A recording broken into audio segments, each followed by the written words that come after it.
This is Jack Dennett, inviting you to Maple Leaf Hockey Talks. I played 3 years of Junior A with the Toronto Marlboros, and up until the last year, I really didn't feel I had the opportunity to turn professional.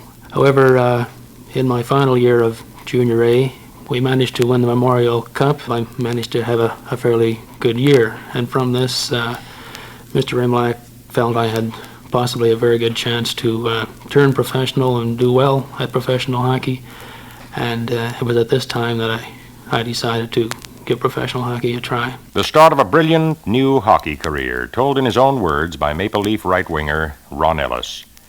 But long before Punch Imlach came into the picture, Ron was getting plenty of encouragement from his family. My parents, of course, both wonderful people. They've certainly been one of the major reasons I have turned professional. Plenty of encouragement and plenty of opportunities to play on teams throughout Ontario. My father was in the Air Force, and because of this, we moved around a great deal. In North Bay, at the age of 10, I played my first year of organized hockey, and from there we moved to Toronto, and for the next 3 or 4 years, I played my minor hockey in Toronto Township. From there, we had to move to Ottawa, and it was in Ottawa that I was contacted by the Maple Leafs at the age of 15, and was then asked to come to Toronto and join their organization. I played 3 years with their Junior A club before turning professional. Ron was one of the youngest players to sign a National Hockey League contract. When I signed my professional contract with the Toronto Maple Leafs, it was agreed because of my age, I was 19 at the time, that probably I would play just in the third period or just at spot intervals when the club was playing well. But you know, agreements have a way of going by the boards in emergencies, and a series of injuries catapulted Ron into the thick of the play in his very first game.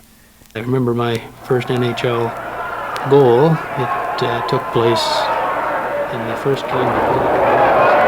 The Leafs have had a blood transfusion to start off the season, and Ron Ellis, the rookie forward, is teamed with veterans Red Kelly and Mahavlich. The Bruins are all set. Oliver, Busick, and Westfall are lined up. Here's the face-off. Oliver gets the draw. He skates past Ellis. He's over the blue line. He shoots. Bauer deflects the shot to the corner. Mahavlich moves in. He races down left wing. Ellis and Kelly are with him. Boyven and Green move back. Mahavlich passes as he goes to the corner. Ellis is uncovered in front of the net. He shoots. He scores! That's Ellis' first NHL goal, and he played his position perfectly on the Big M smart move. That ties the score 1-1, and the crowd are in an uproar. And I happened to score the goal that tied the game up, and of course I was very happy indeed, thinking that possibly I'd help the team win a game. And from this, it came about that I had a reasonably good year. A reasonably good year. Ron is being more than modest. That first season with the Leafs, it seemed Foster Hewitt was repeating these words over and over again. Here we are in Madison Square Gardens, and the Leafs and Rangers have battled to a 2-all tie going into this last period here in New York. Punch Imlach is starting Stemkowski, Ellis, and Mahavlich against Gilbert, Hadfield, and Rattel. Stemkowski gets the draw. The puck goes loose. Ellis moves in fast. He shoots. He scored! That was a long bullet shot just as Ellis stepped over the blue line, and the rising shot completely fooled Plum.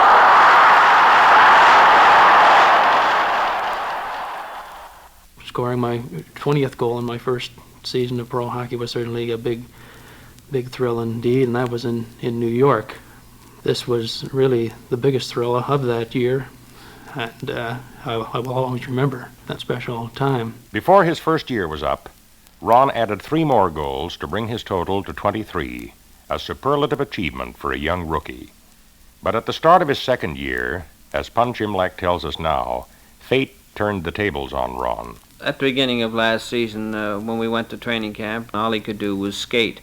And I think that because he was a month behind when he got into the game, I think it took him a long time to catch up and the fact that he was behind, he wasn't getting the goals he would have normally got, and I feel that the pressure started building up to him that maybe he wasn't capable of playing in the league.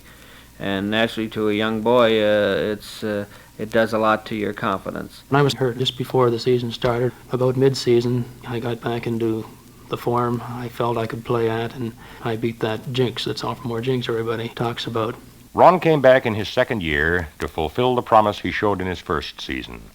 With a newly found confidence, he joined the other young Tigers of the Leaf team. The second year, I felt a little more confident. There was no doubt about that.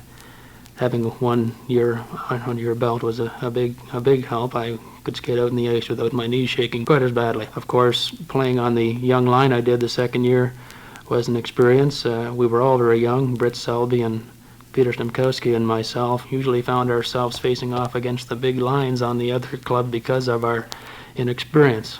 However, because of this, we gained a great deal of experience during the second year, and I'm sure it's going to help us a great deal in the years to come. Selby, Stemkowski, and our guest, Ron Ellis, brilliant, young, eager men whose dedication and devotion to hockey assures the continuation of the excitement and good sportsmanship that has made hockey Canada's national game.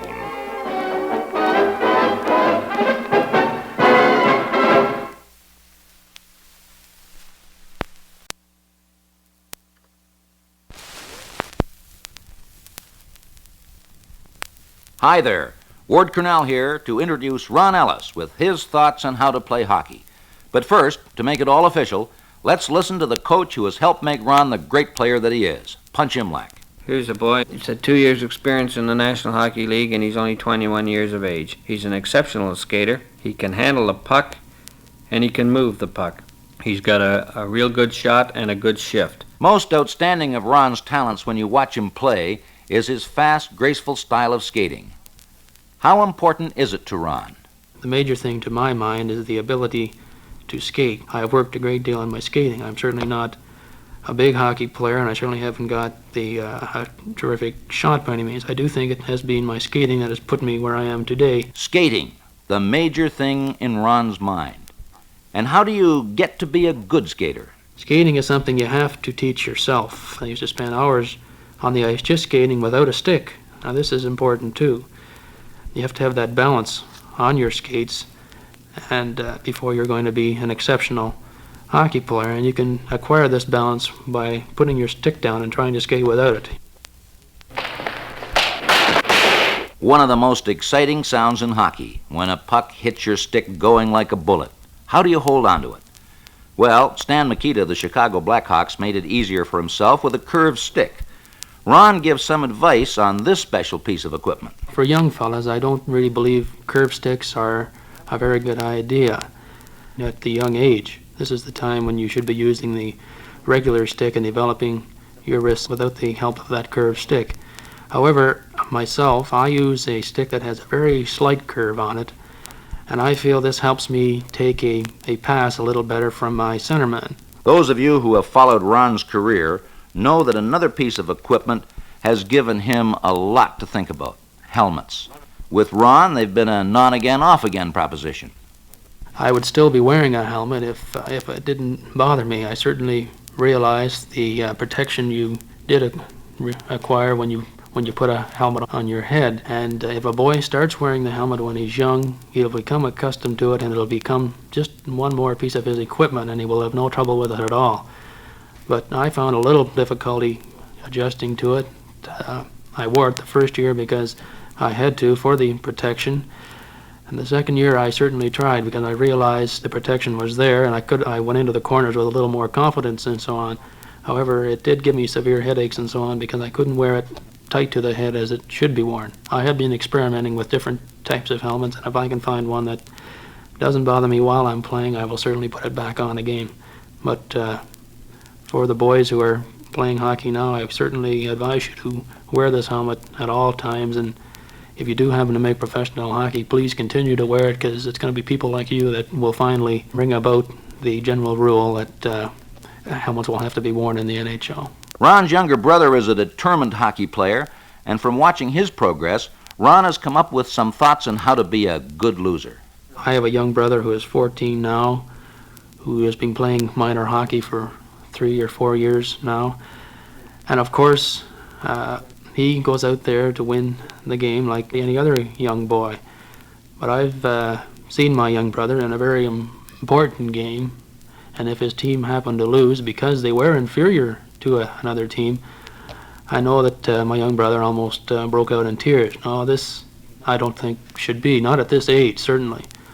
If you can't play the game of hockey at this age and enjoy it, there is certainly no way you're going to enjoy it for 10 years in the NHL if you are fortunate enough to make that big step. But if you don't win after giving your best, try and forget about it as soon as possible and look forward to the next time when you meet this team. But Major League or minor league, it's the will to win that counts. If you're devoted at a young age to hockey and you want to be a hockey player, the thing to do is try to go to the arena ready to play the game. This can be done in many ways. Possibly for a youngster it doesn't take as long to get up for a game, I believe. So possibly an hour or so before he has to go to the arena to play a big important game, he should just sit down and try and relax for a while, maybe go to his room by himself and just think about the game that's ahead. If you start this at a young age, this will develop this good habit. This is one of the good habits of a professional hockey player. Wanting to win is a state of mind, and so is wanting to play. Something all hockey stars stress: determination. Every boy, I'm sure, must have some determination. And if he does have that desire to play in the NHL, this is certainly going to be a great asset. Desire and determination makes up for ability in a lot of cases. Ordinarily at this point, I'd sum up Ron's hockey advice for you. But I think the most important point of Ron's talk is something he hasn't said, and that is his great attitude to hockey. He's proud of his profession, serious about the game, liked and respected by teammates and opponents, and a great example for any young player. Now here is Mr. Hockey himself, Foster Hewitt, with the last word on Ron Ellis. I think Ron Ellis is one of the best juniors to come along since Dave Keon joined the Maple Leafs. Many juniors come and go, but I think Ellis is one with the ability to become a superstar. He's certainly following a normal pattern for the player who becomes a star. He had a great first season in the NHL and then tailed off a little in the second season. Now, though, I think he has earned his spurs. He's superstar material. On behalf of Ron Ellis, Punch Imlach, Foster Hewitt, Jack Dennett, this is Ward Cornell, thanking you for listening. We hope you're enjoying Maple Leaf Hockey Talks.